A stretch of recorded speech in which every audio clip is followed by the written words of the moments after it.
खर शहर के मुख़्तलिफ़ इलाक़नि में बरसात जो पानी बीहजी वियो। म्यूनिसिपल इंतज़ामिया पानी निकाल करण में मुकम्मल तौर ते नाकाम थी हुई। अरबे रुपयनि जी बजट ख़र्च थियण बावजूद सखर में बरसात जो पानी निकाल करण लाइ मशीनरी जी खोट अञा बरक़रार आहे। मेयर सखर पारां शहर जी सफ़ाई ऐं तरक्की जूं दावाऊं कूड़ियूं निकितियूं, शहरी सख़्त परेशानियुनि खे मोह ॾियण लॻा।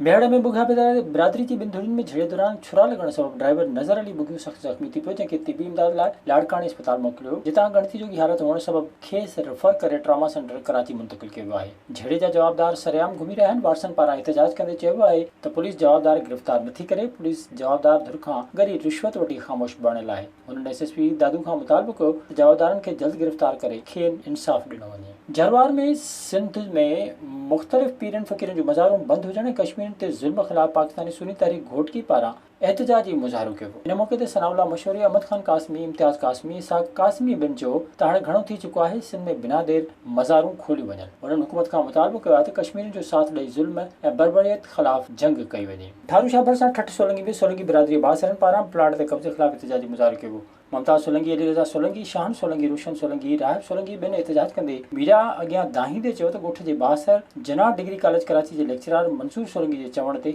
मेहराब सोलंकी ऐं ॿिनि पारां उन्हनि जे ज़ाती प्लाट ते कब्ज़ो करण जी कोशिशि कई पई वञे, जंहिंजी मुज़ामत ते बासरनि पारां उन्हनि मथां कूड़ियूं एफआईआर दाख़िल कराई ऐं वधीक कूड़नि केसनि में फासाइण जूं धमकियूं ॾिनियूं वञनि थियूं। हुननि मुतालबो कयो त खेनि तहफ़ुज़ ॾेई इंसाफ़ कयो वञे।